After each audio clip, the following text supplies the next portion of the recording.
por esta oportunidad que Él nos da de predicar su palabra. La verdad es que no somos dignos de predicar esta palabra, pero gracias a Dios porque Él nos tiene en cuenta. Amén. Tengo un título para este mensaje y se llama El joven frente a grandes desafíos. El título es El joven frente a grandes desafíos. Amén. Bueno, estuve leyendo sobre algunos hombres de la Biblia y me llamó mucho la atención estos muchachos, Daniel y sus compañeros. Me llamó mucho la atención sus vidas, su recorrido, su encuentro con Dios y la situación en la que ellos se encontraban en ese momento. La palabra dice aquí en este capítulo que el rey de Babilonia, Nabucodonosor, vino con mucha fuerza y sitió a Jerusalén.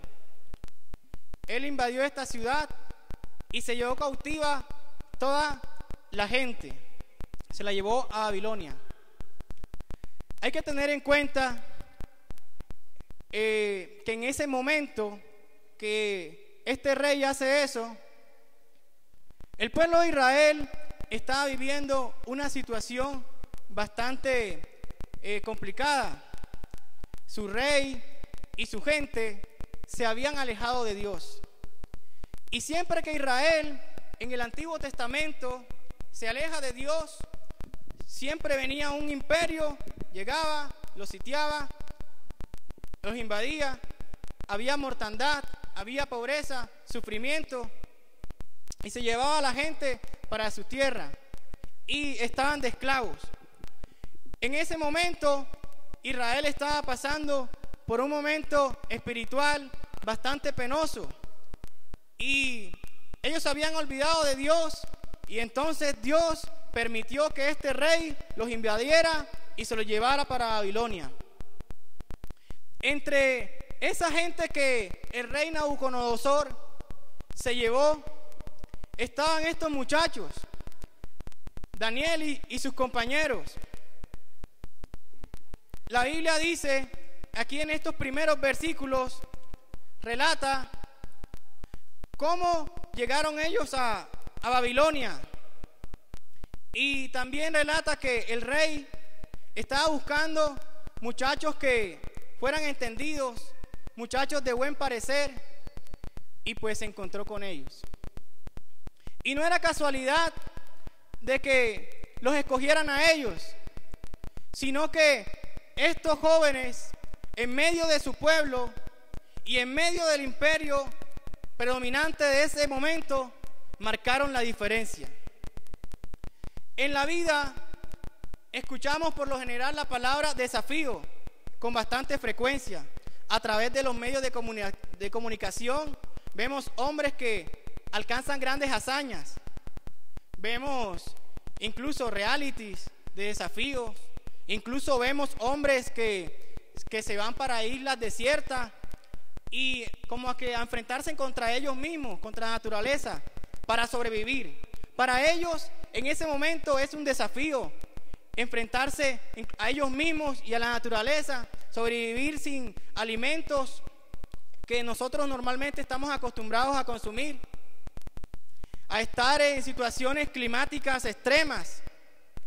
También vemos hombres como los grandes futbolistas de esta época, como Lionel Messi, como Ronaldinho, como Kaká, y todos esos futbolistas famosos de renombre que juegan bien al fútbol y quizás se retan entre ellos mismos, entre equipos, se retan y viven como que con una rivalidad bastante estrecha. Por lo general podemos observar en los equipos de España, Barcelona y el Real Madrid, que siempre tienen una rivalidad. Cuando uno no gana un campeonato, entonces el otro comienza a hablar por los medios de comunicación mal del otro equipo. Pero bueno, eso hace parte del medio en el cual ellos se desenvuelven. Y ellos son admirados. Estos jugadores son admirados porque juegan bien el fútbol, porque se desempeñan bien en su profesión, porque eso es su profesión y de eso ellos viven, de eso se mantienen, de su profesión. Y la gente los admira cómo juegan, pero por lo general, cuando usted comienza a leer un poquito sobre sus vidas, usted se dará cuenta que lo único que brilla de ellos es su talento futbolístico, pero sus vidas personales no valen la pena. Muchos son drogadictos, muchos están metidos en negocios muy turbios.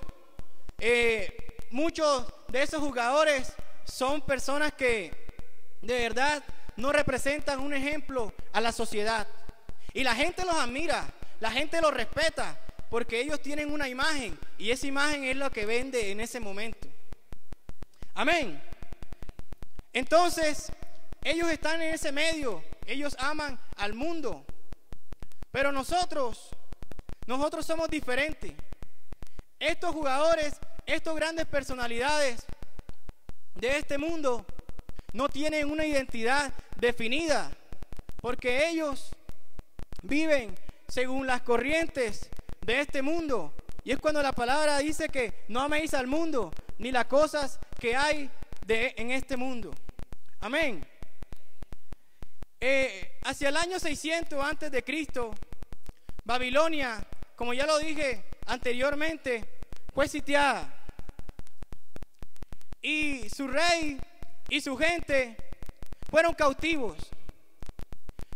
Dentro de esas personas que estaban cautivas, pudimos leer sobre Daniel y sus compañeros que fueron llevados hacia un imperio desconocido para ellos. Ese imperio iba totalmente en contravía a sus principios, a lo que ellos habían aprendido desde su infancia. Ellos desde muy pequeños, sus padres les habían enseñado la ley de Dios. Por eso cuando ellos llegan a este imperio hay como un choque, como cuando se estrellan dos fuerzas.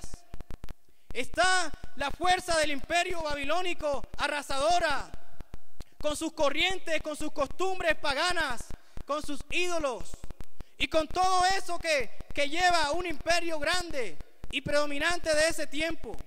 E incluso Babilonia es comparada con el mundo de hoy en día y Nabucodonosor con el diablo.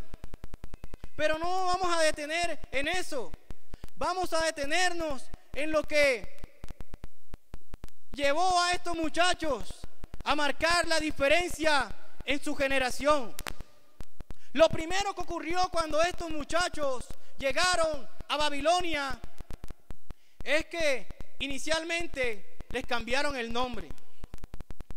A Daniel, que significa Dios juzga, le pusieron Belsasar, que quiere decir príncipe de Bel. Bel era el dios principal del panteón babilónico, equivalente a Zeus o Júpiter.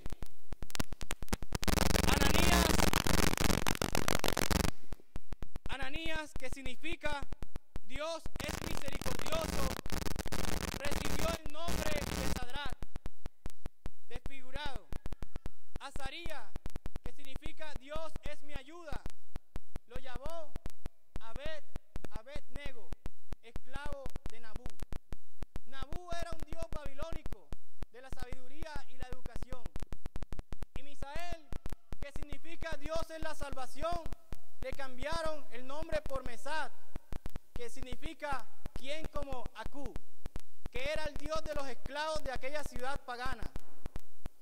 A ellos les cambiaron el nombre y les aseguro que ellos iban en contra de eso, pero era necesario en ese momento ese cambio de nombre porque era la manera de identificarlos en medio de cada uno de los jóvenes que estaban ahí, porque no solamente eran ellos, eran muchos jóvenes que estaban cautivos de diferentes países de ese entorno, que llegaron a Babilonia.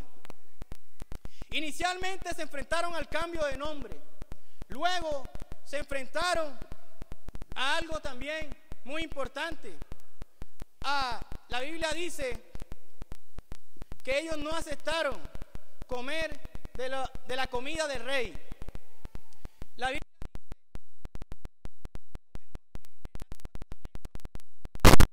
narra que estos imperios, por lo general, su comida y su carne, incluso sus frutas, todos sus vegetales, cada vez que ellos hacían fiestas paganas ofrecidas a sus dioses, de los cuales mencionamos ahora, esta comida era ofrecida también a ellos, junto con muchos sacrificios. Por eso Daniel y sus compañeros no aceptaron comer de esa comida, porque ellos entendían que esa comida iba en contra de sus principios, iba en contra de lo que ellos habían aprendido. Aquellos alimentos pudieron ser prohibidos por la ley de Moisés en Levítico 11:44. También podemos observar que el ataque fue también respecto a su fe, en la creencia de ellos. Después que pasó cierto tiempo y que les dijeron a ellos como que o comen de esta comida comen de la comida del rey, coman de la comida del rey porque ustedes van a estar fuertes con esa comida. Pero como ellos no aceptaron y dijeron que solamente iban a comer legumbres, entonces hicieron la prueba. Y cuando estos hombres le hicieron el examen nutricional, digámoslo así, se dieron cuenta que ellos estaban mejor que los esclavos, que los otros muchachos que estaban ahí de esclavos. Podemos observar aquí, en esta segunda parte, el respaldo de Dios con ellos. Ellos no aceptaron, dijeron un no a comer de lo que Babilonia y su rey les estaba ofreciendo. También después vino un ataque a su fe, a su creencia, a sus convicciones. La Biblia narra que Nabucodonosor levantó una imagen, una estatua muy grande de oro, que tenía 90 pies de alto.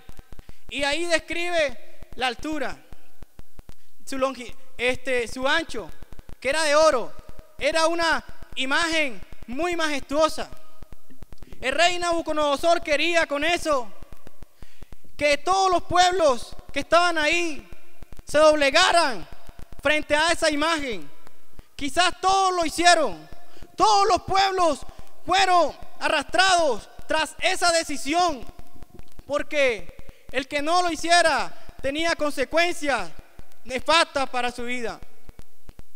Pero también podemos observar el respaldo de Dios para estos hombres nuevamente. La palabra de Dios narra que ellos se opusieron, y cada vez que el rey y su corte, cada vez que su administración quería buscar algo para hacerlos quedar mal, cada vez que querían hacer que estos jóvenes aceptaran lo que iba en contra de sus principios, podemos ver que la mano de Dios los respaldaba. Podemos ver que este Dios grande que había permitido que ellos llegaran a ese lugar los cuidaba, los guardaba. Podemos observar que ellos fueron lanzados luego al foso de los leones, y quizás ellos estaban asustados porque era normal que tuvieran miedo, pero ellos tenían su convicción. Ellos sabían en quién habían creído, ellos sabían quién era su Dios, ellos sabían que si conservaban su identidad, ellos sabían que si guardaban su corazón, Dios los iba a sostener, y Dios los iba a guardar, y Dios iba a sacar la cara por ellos.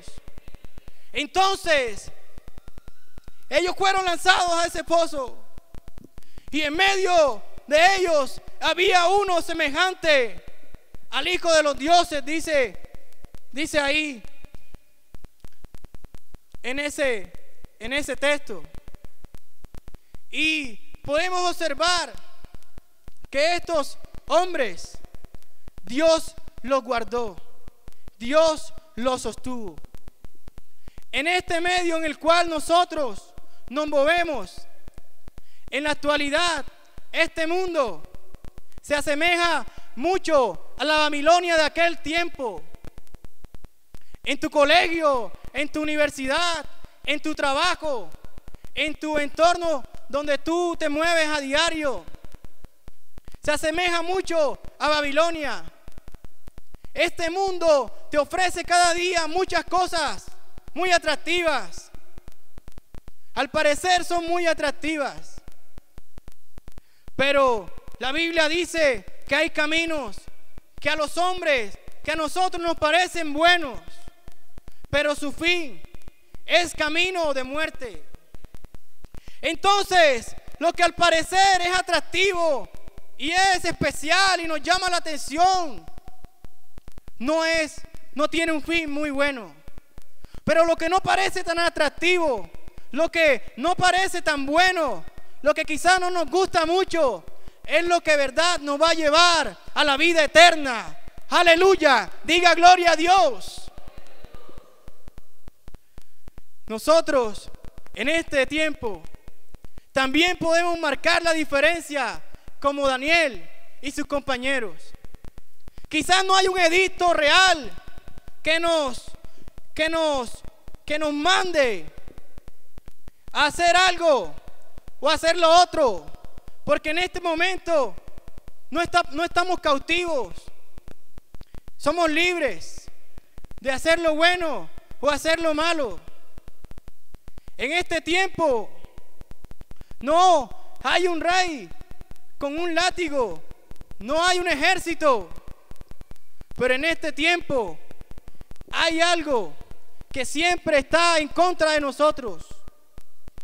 Y como ya lo dije anteriormente, este Nabucodonosor lo podemos comparar al príncipe de este mundo, el cual la Biblia dice que ya ha sido juzgado.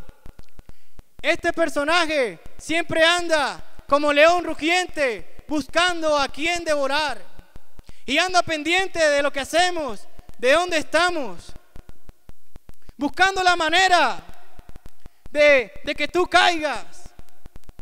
Pero sabemos que hay un Dios grande y poderoso que es capaz de guardarte, que es capaz de sostenerte, que es capaz de librarte, que es capaz de guiarte aún más allá de la muerte. Aleluya.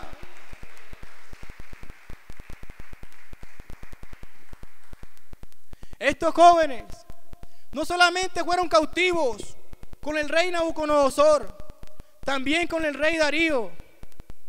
Ellos sirvieron al rey también Belsasar, sirvieron con estos reyes, pero siempre se sostuvieron en lo que habían aprendido, en lo que sus padres le habían enseñado. Quizás le ofrecieron muchas cosas, porque la Biblia dice que eran de buen parecer, y no eran cualquiera jóvenes, no eran cualquiera, eran jóvenes estudiados, eran jóvenes que en ese tiempo, digámoslo así, eran profesionales de ese tiempo, como muchos lo hay aquí en esta iglesia y en muchas de nuestras iglesias. Eran jóvenes con mucha sabiduría, eran jóvenes con un futuro bastante bueno, pero estos jóvenes decidieron ser diferentes. La Biblia luego en el Nuevo Testamento, en Hebreos capítulo 11, habla acerca de ellos y dice que fueron capaces de conquistar el mundo y no dejarse conquistar por él. Y también la Biblia dice que por fe conquistaron reinos e hicieron justicias, taparon bocas de leones, se hicieron fuertes en batalla y pusieron en fuga a ejércitos extranjeros. La Biblia los menciona lo menciona de una manera como refiriéndose a ellos como los hombres que desafiaron su generación, los hombres que fueron capaces de ser héroes, que quizás no tenían fama, quizás no eran millonarios, quizás no eran famosos como muchos jóvenes de la actualidad, pero la Biblia, ahí en la Biblia ahí están escritos sus nombres, y fue porque ellos fueron los grandes héroes de la fe, esos jóvenes que se atrevieron a creerle a Dios a pesar de la situación en la que se encontraban. Yo pensaba en la situación y decía, pero si ellos fueron cautivos, ellos no es que estaban pasándola bueno allá, pero cómo es que ellos, a pesar de que incluso mataron muchos familiares de ellos sostuvieron esa integridad hacia su Dios. Ellos no blasfemaron nunca contra su Dios, sino que ellos permanecieron firmes en lo que habían creído. A nosotros en esta vida, en este tiempo, en esta generación, nos enfrentamos a grandes desafíos. Nos enfrentamos contra este mundo. Nos enfrentamos frente a muchas cosas. Pero nosotros tenemos algo. Nosotros tenemos algo que ellos no tenían. Y a mí me llama mucho la atención porque ellos tenían fe. Ellos estaban confiados en su Dios. Pero nosotros tenemos algo aún más grande que ellos. Nosotros tenemos el mismo Espíritu de Dios morando en nuestras vidas. Y es lo que nos hace firmes, es lo que nos hace diferentes, es el que nos guarda, es el que nos sostiene, es el que nos lleva de triunfo en triunfo y de victoria en victoria. Ese Espíritu de Dios está aquí. Ese Espíritu de Dios, ese es el que nos mueve. Ese Espíritu de Dios es el que nos da vida. Ese Espíritu de Dios es el que nos da gozo.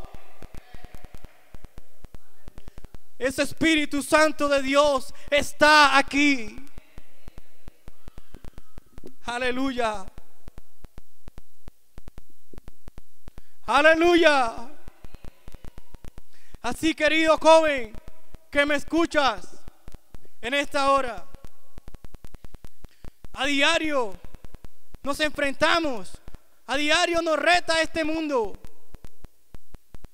de una u otra manera. Ahí en tu universidad, ahí en tu colegio, ahí en tu trabajo, en tu casa, en tu barrio, en tu empresa, donde quiera que estés. El mundo te reta, pero tú tienes que tener claro siempre, y yo debo tener claro siempre, quién soy yo. Yo debo tener claro que tenemos una identidad. Tú debes tener claro que eres diferente, y aunque estás en este mundo, no eres de este mundo. Y que algún día el que nos llamó nos llevará con Él. Y es necesario guardarnos para Él. Es necesario. Y la Biblia dice, el que esté firme, mire que no caiga.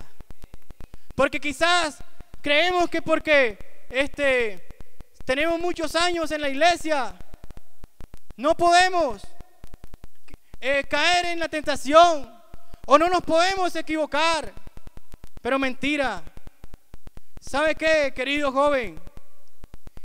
Tenemos un enemigo invisible que siempre busca hacerte caer de una. Con este Dios todopoderoso y sobrenatural, contamos con un Dios extraordinario, contamos con un Dios grande, contamos con un Dios poderoso que te guarda. En este tiempo, La gente corre tras muchos pensamientos de hombre. Están apareciendo muchas doctrinas y falsos profetas que confunden a la gente.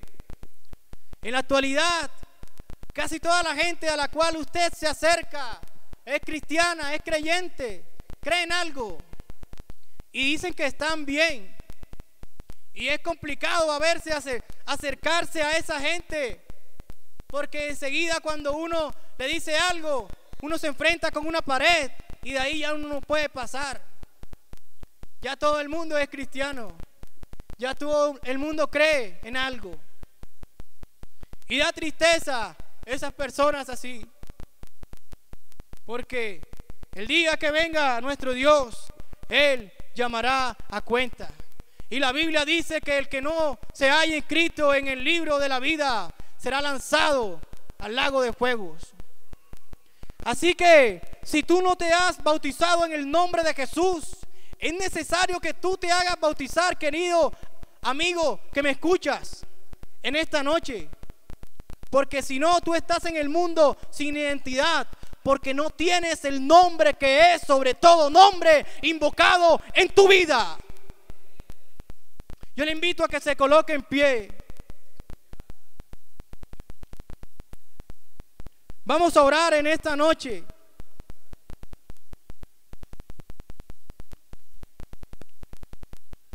Querido padre de familia que tú nos escuchas, quizás no sabes dónde está tu adolescente, tu hijo adolescente. No sabes qué está haciendo. No sabes con quién se está relacionando en el colegio. No, tú no sabes. Tú no conoces quizás sus pensamientos, su vida. Querido hermano, que tu hijo está apartado. Tú tienes una carga grande, pero el compromiso es de él con Dios. Es necesario clamar por cada uno de ellos. Es necesario comprometernos con su vida. Es necesario no dejar de doblar rodillas por ellos, porque estamos en la promesa. Nosotros quizás tenemos mucho tiempo en la iglesia y nos jactamos a veces y nos alegramos porque tenemos mucho tiempo, porque somos esto, porque somos lo otro. Pero me da tristeza, incluso a mí, de ver cómo muchos jóvenes se están perdiendo. Hijos de hermanos, hijos de gente que no es creyente.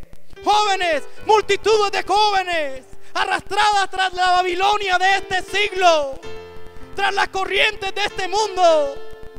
Jóvenes con su mente podrida, con su corazón turbio. Gente con gran suciedad en sus vidas. Y da tristeza. Uno se pone a llorar cuando conoce gente así. Y es muy triste.